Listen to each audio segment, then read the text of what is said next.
name is Joseph. I love you too. I'm sorry, Tommy loves you too. Oh man, okay. Let me gather myself. I usually watch the show, like most people, at 12 midnight on Saturday going into Sunday. Right? So this is the first, well, I saw 20 minutes, I was like, no, I'm gonna watch it tomorrow. Okay, am I the only one that's in denial that Ghost is really dead? Yeah. Right? I was like, no, yes, no. Dead. He's dead, well, he's really dead. When did you know, because you've been playing this role for a while, when did you know that this was, just a big hit? I think when everybody started calling me Tommy on the subway. Yeah. I was like, maybe I won't take the A train to Yeah. Can we give it up for Elizabeth Rodriguez? She was a phenomenon. Amazing.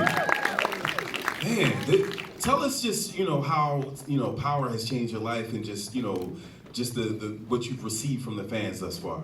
Well, the Power fans are the best fans in the world. That's for damn sure.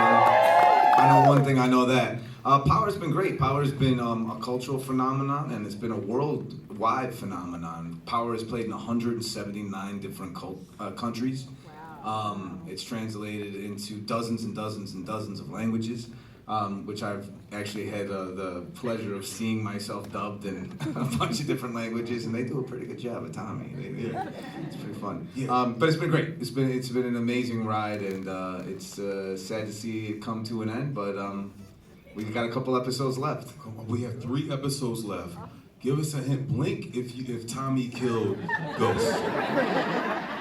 Okay. Because we're hearing there's like 3 spinoffs from Power, correct? Yeah, I mean, that was good. That was good. See, I was trying to get him, y'all. I was trying to get him. What was just, I guess, your favorite, the favorite person that you went against or, on the screen with Mike Dopin, who played Jason Michich, was great. He's a great actor and a really strong, tough guy. And he was fantastic. I mean, me and Omari, of course. Tommy Ghost stuff. That's the show. And it's great that we were able to play such close brothers in this show, and that was one of the highlights for me. Also, I loved working with Lala, who played Lakeisha. Yeah. I bet. I ain't even gonna go there, y'all. Y'all did enough.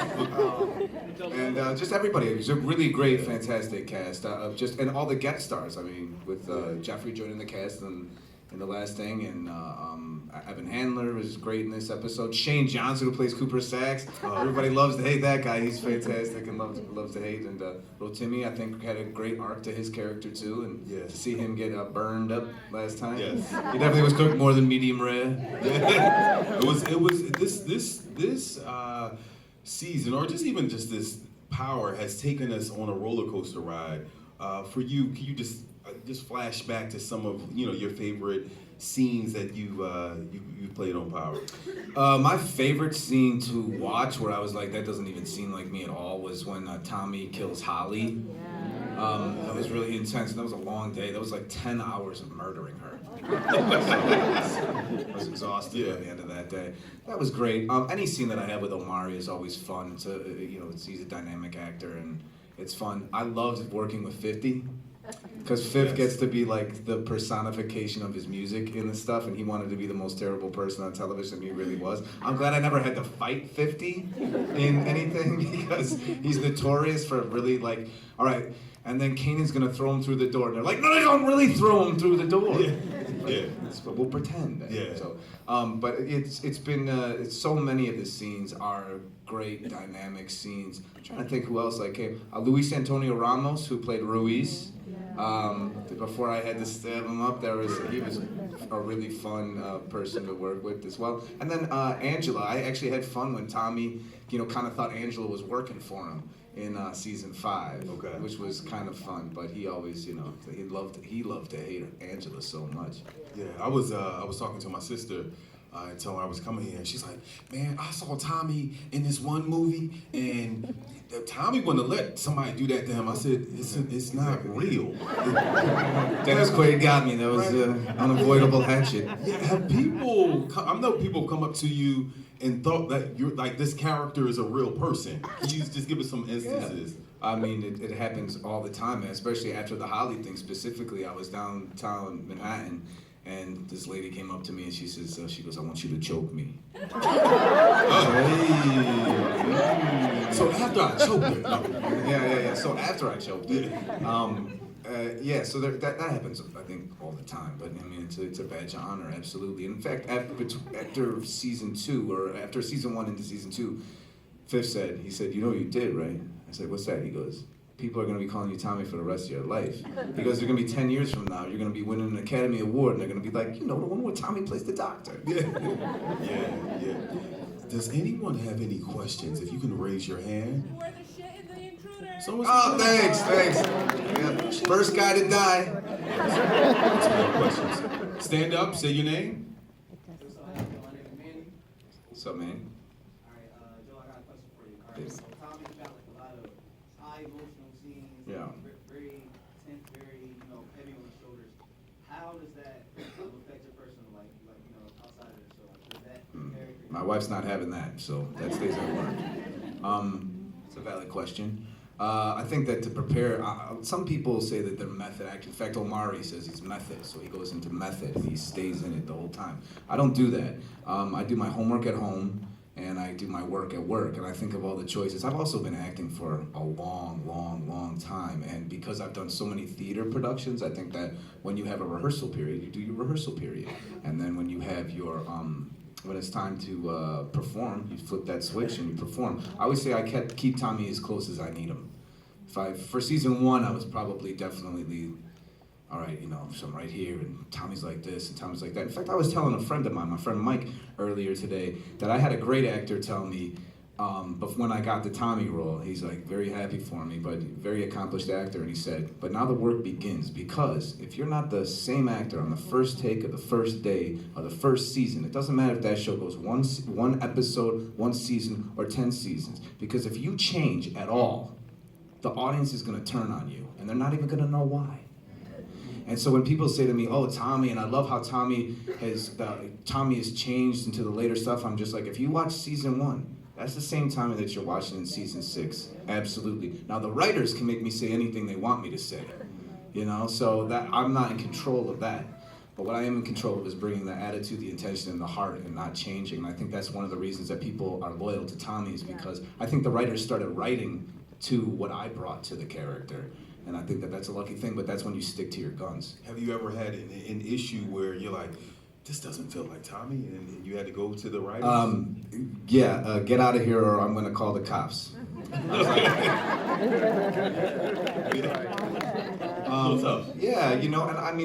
there was Courtney Kemp, who's the show's creator, is a brilliant writer and a brilliant crafter of story. So I have questions, but I trusted her completely to steer the ship, and of course I should. It's a big hit, and it was a great show. But there has been certain times where I've had a very difficult time.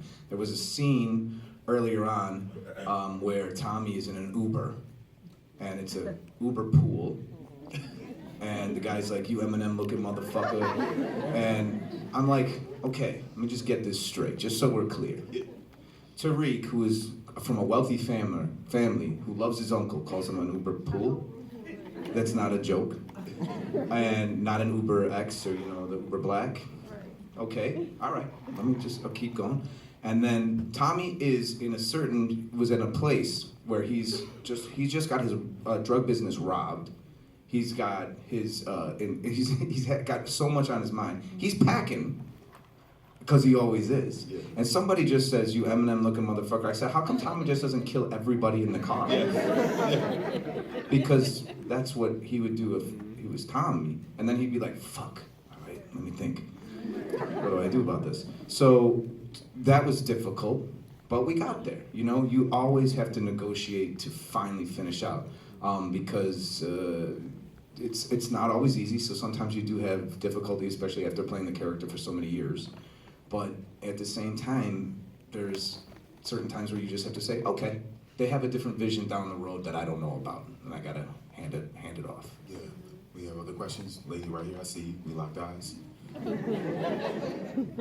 is Sharanda. Sharanda. Mine is a two-part. So the last episode before this all started, they said it was Cedric the Entertainer that died on the ground when you and Bruce were fighting. And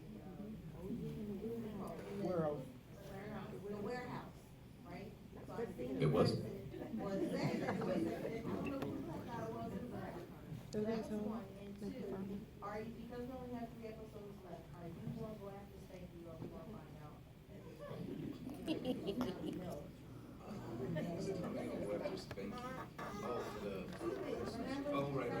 Yes.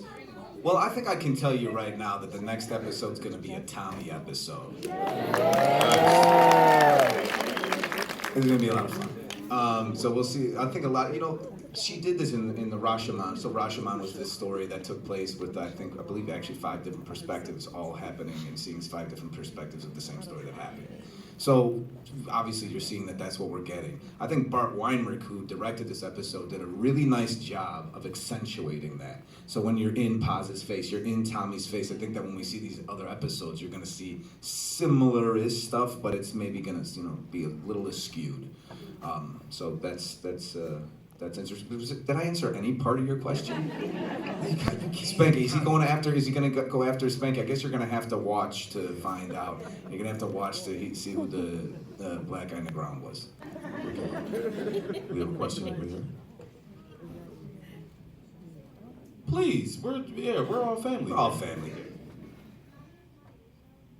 Hi, my son.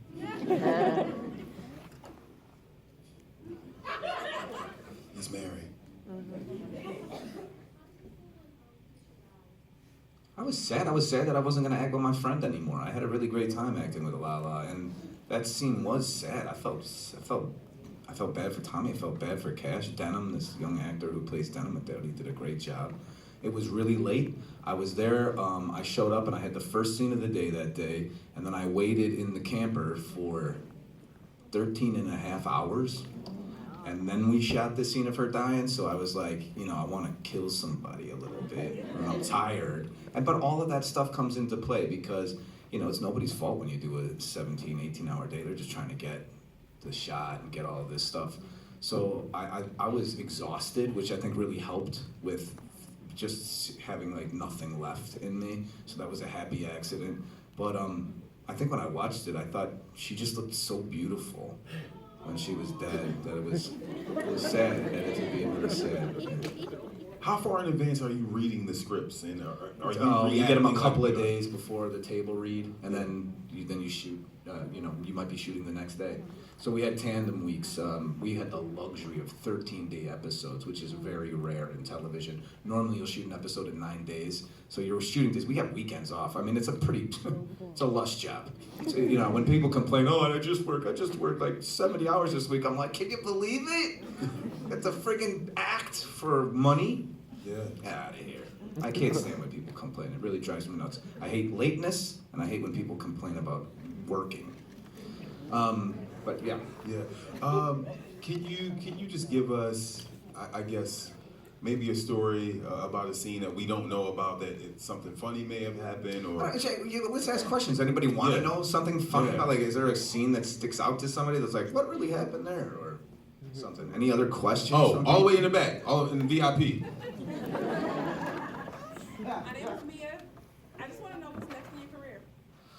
Oh, good question. So I'm writing a lot of stuff right now. I've got a documentary in the works that hopefully gets done, and then I'm writing an hour-long comedy with a friend of mine, and hopefully I've got a development team that's going to be coming along for the ride with me. And I'm going to be in a little role in the next series of Ozark. If you were Yes. But hold on a second. If you didn't like The Intruder, you're really gonna not like Tommy and Ozark. I promise. That's March 27th. We're waiting. Yeah, I know. Yeah. Any other questions? Two-finger guy. Yes. Daniel, So Daniel. my question is, after the show is over, how do you want the show and yourself to be remembered? Just as a show that took risks, did great storytelling, and had committed artists involved, and I think we've done that.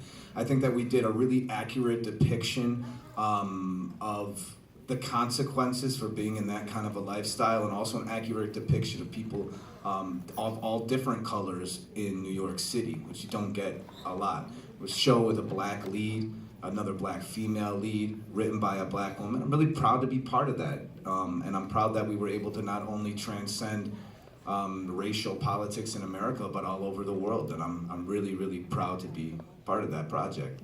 Nice. 2 more questions. Person in the back. How you doing? I'm Sam. So Sam. I was at the Power premiere at MSG. Oh, that was fun, That was right? really fun. I got a little stoned with Snoop before I got on stage. That's what happened. That's what you're asking about? Oh, you know what? I wasn't gonna ask about that, but What happened? No, hold on. What happened with you and Snoop? Nothing other than like, you know, I was in the room. I can't vouch. I can't say Snoop had anything, but I was live. I was like, Is that Cali OG? I get it. My question was around the intro and why it changed for that, but then came back to the old intro. I mean, I think that's you guys. I think Fif heard the people, and I think that 50 Cent is a smart marketer, and it was like, because he could have changed it back after it's episode 2, and he was like, I'm gonna wait. How about episode that I directed? 3, give it to the people. I think he just listened and the people spoke. I think that his hope was that people would accept and get it. But I like the Trey Songz version, but I also know that the majority of people, I mean, we're creatures of habit, and I think that people wanted that old song to come back so they could run from the kitchen and go, everybody shut everything off, put it down, power. All the way in the back. Hey, what's up, Q? What's up, Tommy? My name's Steve. Sometimes let me get him back. I wanted to break a bunch of TVs, man, on different episodes. What took y'all so long to kill Dre, man? That's a very valid question. I think that oftentimes, and it's hard for me to respond for the writers who come up with the storylines, but I think that they just wanted Rotimi around. And so they kept thinking of, I think Rotimi's a fine actor, and I think that he brought it. So I think that when that happens, you keep that person around. A case in point would be there are different actors that have come and gone in this series that weren't supposed to be around as long, but they really brought something to the role, and that's one of the reasons Lobos was in for 3 seasons. I think he was only supposed to be season 1, but Enrique was, you know, he's a crazy maniac, and he was fun and great to watch. So I think the answer to your question is that it took him a long time because they wanted to keep Rotimi around.